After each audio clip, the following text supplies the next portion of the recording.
안녕하세요, 주간느바의 쭈바입니다. 5월 15일 느바 소식입니다. 이번 시즌만큼 올 NBA 팀 선정이 치열한 시즌도 없을 겁니다. 특히 퍼스트 팀은 너무나도 뛰어난 선수들이 많았기에 섣불리 예측이 되지 않죠.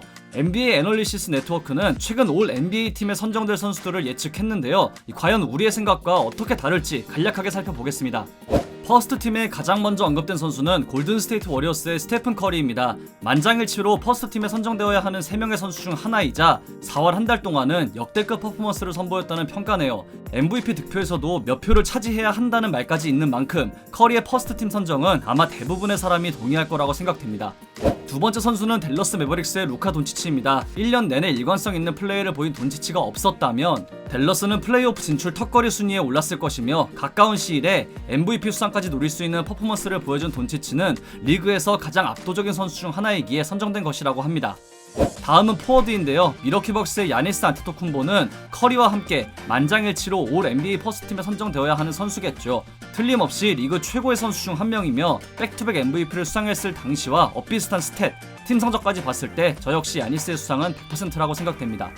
네 번째 선수는 조엘 엠비드입니다. 이 센터 포지션인데 포워드에 선정된 게 말이 안 되는 듯 하지만 아마 각 포지션에서 가장 득표수가 많은 선수가 선정되는 방식이라 야니스를 제외한 다른 포워드들보다는 엠비드가 유력할 거라는 예측 같은데 저는 이건 아닐 것 같아 보입니다. 물론 엠비드의 이번 시즌 활약은 압도적이었고 부상이 없었다면 아마 MVP 후보 1위 자리를 계속 차지했을지도 모르는 만큼 엠비드의 능력은 인정하지만 과연 이게 현실이 될지는 모르겠네요. 이들이 예측한 2020-21 시즌 마지막 올 NBA 퍼스트 팀의 주인공은 덴버 너게츠의 니콜라 요키치입니다. 긴 말할 필요 없이 MVP 후보 1순위의 선수입니다. 저게 과연 빅맨의 스탯인지 의문이 들 정도고 요키치가 퍼스트 팀에 선정되지 않는 건 내일 통일이 될 확률보다 낮아 보입니다. 다음은 올 NBA 세컨드 팀입니다. 가드 포지션 첫 번째 선수는 포틀랜드 트레일 블레이저스의 데미안 릴라드입니다. 팀은 이번 시즌 주축 선수들의 부상으로 고초를 겪었지만 릴라드는 경이로운 수준의 경기력을 선보였습니다. 퍼스트 팀에 선정되지 않는다는 가정하에 이 세컨드 팀에 가장 먼저 거론될 선수라는 예측입니다. 두 번째 선수는 피닉스 선즈의 크리스 폴입니다. 이 스탯에서 조금 떨어진다고 볼 수도 있겠지만 피닉스 선즈를 11년 만에 플레이오프에 진출시킨 1등 공신이며 공격과 수비에서 최상위권 기량을 유지 중인 폴의 올 NBA 팀 선정은 확실할 거라는 예측이네요. 포워드 부분에서는 LA 클리퍼스의 카와이 레너드가 이름을 올렸습니다. 적은 경기수로 인해 서드팀이 적합하다는 의견도 있지만 고효율의 스탯과 지배력, 팀 성적까지 레너드가 세컨드팀을 수상하지 못할 이유도 없다는 평가네요. 네 번째 선수는 보스턴 셀틱스의 제이슨 테이텀입니다. 이번 시즌 보스턴 구단 역사에도 자신의 이름을 올리며 최고의 시즌을 보낸 테이텀은 올스타 레벨을 넘어 슈퍼스타의 레벨로 올라가고 있는 상황으로 경기 지배력이 굉장히 뛰어났다는 평입니다. 마지막 선수는 유타 재즈의 루디 고베어입니다. 정규리그 1위 팀의 핵심 선수로 유력한 올해의 수비수이자 평균 블락 1위인 고베어는 리그 최고의 빅맨 중 한 명이죠. 디펜시브 퍼스트 팀에는 무조건 선정될 것으로 보이며 2016-17 시즌에 이어 두 번째로 세컨드 팀에 선정될 거란 예측입니다. 마지막으로 서드 팀입니다. 첫 번째 선수는 브루클린 네츠의 제임스 하든입니다. 출전 경기가 굉장히 적어서 과연 가능할까 싶지만 다른 올 NBA 팀 선정 후보들과 비교해도 밀리지 않는 스탯을 기록했기에 충분히 가능성이 있을 거란 예측입니다. 두 번째 선수는 워싱턴 위저즈의 러셀 웨스트브룩입니다.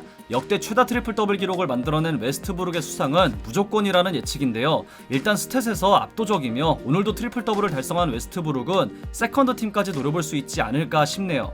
서드팀의 첫 번째 포워드 선수는 LA 레이커스의 르브론 제임스입니다. 르브론 역시 경기수가 많진 않지만 언제나처럼 풀시즌을 소화했다면 올 NBA 퍼스트팀 선정과 MVP를 노릴 수 있었을 거란 예측이며 아마 개인 통산 17번째 올 NBA 팀에 선정될 확률이 높을 거란 평입니다.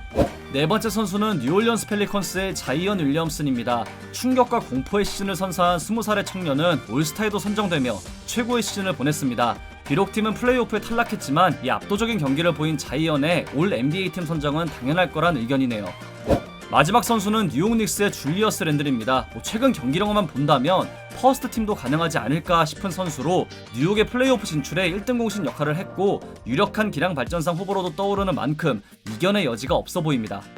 지금까지 NBA 애널리시스 네트워크가 선정한 2020-21 시즌 예상 올 NBA 팀 선수들을 알아봤습니다. 여러분이 생각하는 후보들은 누구인지 비교해보는 것도 재밌겠네요.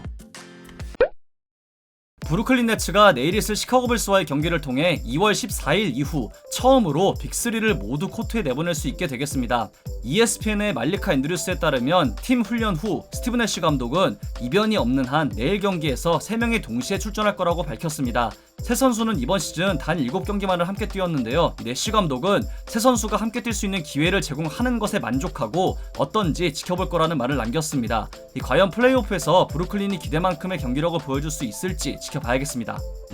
보스턴 셀틱스는 이번 시즌 최근 몇 년간의 시즌 중 가장 안 좋은 성적을 기록 중이며 설상가상으로 올스타에 선정된 제일런 브라운이 손목 부상으로 3개월 후에야 운동을 시작할 수 있게 되었죠. 플레이오프에 진출한다 해도 좋은 성적을 기대하긴 힘든 상황인데요. 찰스 바클리는 보스턴의 데니 에인지 단장과 본인이 분명 가까운 사이지만 에인지는 그 많은 지명권으로 좋은 일을 하지 못했다고 했습니다. 바클리는 좋은 상황들이 있었음에도 결과를 만들어내지 못한 보스턴 구단 전체가 비난받을 일이라며 이게 바로 비즈니스가 작동하는 방식임을 언급했는데요. 카이리 어빙과 켐바 워커의 영입도 결과적으로 실패했다고도 했습니다. 시즌을 7위로 마무리해 플레이인 토너먼트에 진출할 보스턴은 내일 미네소타 팀버울브스와 경기를 치르게 됩니다. 어제 마이애미 히트가 무려 동부 1위 필라델피아를 잡아내며 동부 5위에 오르게 되었습니다. 경기 후 지미 버틀러는 인터뷰를 통해 어느 누구와도 맞설 수 있는 기회에 만족하며 아무도 그들을 위협할 수 없다는 강한 자신감을 보였습니다. 또한 버틀러는 TNT의 위원들이 언급한 4번 시드 쟁탈전에 관해 별로 중요하지 않다며 토너먼트에서의 자신감을 보였습니다. 마이애미는 지난 시즌 5번 시드로 플레이오프에 진출해 파이널 진출까지 이뤄내면서 대반전을 만들어냈었죠. 사실상 홈 어드밴테이지에 이점이 없다고 봐도 무방할 이번 플레이오프에서도 마이애미 선수단의 경험은 동부에서 가장 변수가 많은 요소가 될 것으로 보입니다. 마이애미는 내일 있을 미러키, 모레 있을 디트로이트와의 경기를 앞두고 있습니다. 오늘 워싱턴 위저즈가 승리를 거두면서 시카고 불스는 이번 시즌도 플레이오프 진출에 실패하게 되었습니다. 데드라인 당시 가장 좋은 영입과 함께 가능성을 증폭시켰지만 목표 달성에는 실패했네요. 팀의 시즌은 끝났지만 잭 라빈은 시카고 불스 구단 역대 최초로 단일 시즌 3점 200개를 넣은 선수가 되었습니다. 이는 대부분의 득점 기록 상위권에 있는 마이클 조던도 이루지 못한 기록으로 이번 시즌을 기점으로 올스타에도 선정된 라빈이 얼마나 뛰어난 시즌을 보냈는지 잘 알 수 있는 대목입니다. 시카고는 내일 브루클린 네츠, 모레 미러키 벅스와 경기를 끝으로 2020-21 시즌을 마치게 됩니다. 피닉스 선즈는 어제 접전 끝에 포틀랜드를 잡아내며 여전히 서부 1위 자리를 노릴 수 있게 되었습니다. 팀의 리더 크리스 폴은 찰스 바클리의 1, 2번 시드를 차지하더라도 LA 레이커스나 골든 스테이트 워리어스를 만날 가능성이 있다는 말에 본인은 커리어를 모두 서부에서 보냈고 쉬운 적이 없었다고 했습니다. 누구와 경기를 하든 어떤 시리즈든 경기이든 상관없이 뉴올리언스 호네츠 시절 뛰어난 팀들을 상대했던 걸 언급하며 누구도 피할 수 없다고 했습니다. 어제 데미안 릴라드에게 41점을 빼앗겼지만 결국 승리를 거둔 피닉스는 내일 샌안토니오 스퍼스를 만나게 됩니다. 러셀 웨스트브룩은 11일 애틀랜타 호크스와의 경기를 통해 개인 통산 182번째 트리플 더블을 달성하며 해당 부분 역대 1위에 오르게 되었죠. 그야말로 대기록이 아닐 수가 없는데요. UCLA에서 함께 뛰었던 케빈 러브는 NBC 스포츠 워싱턴을 통해 웨스트브룩이 위대한 선수가 될 거라는 걸 알고 있었다고 했습니다. 러브는 대학 시절 연습 중에도 특별해 보였던 웨스트브룩을 떠올렸고 이때부터 그의 미래를 예측했다고 하네요. 비록 오늘 경기에서 결장하며 두 선수의 만남은 성사되지 않았지만 통산 183번째 트리플 더블 달성에 성공하며 플레이인 토너먼트 진출을 확정지은 웨스트브룩이 앞으로 어떤 경기를 보이며 우리를 놀라게 할지 기대됩니다.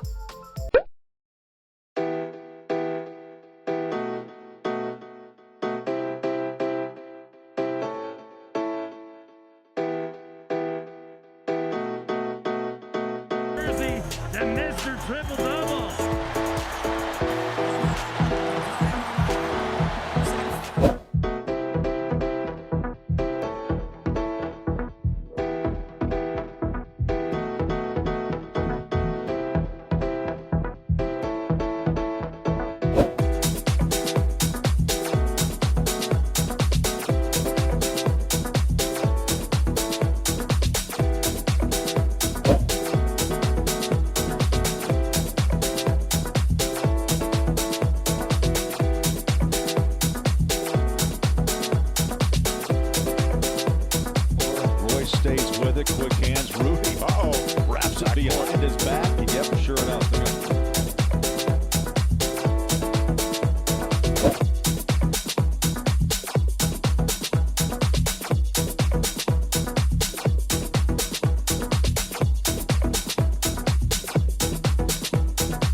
이상으로 5월 15일 주간나발을 마치도록 하겠습니다. 재밌게 보셨다면 구독, 좋아요, 알림 설정도 잊지 마시고요. 다른 영상도 감상하시는 걸 강추합니다. 저는 더 좋은 영상으로 찾아뵙도록 하겠습니다. 지금까지 쭈바였습니다. 감사합니다. If you're together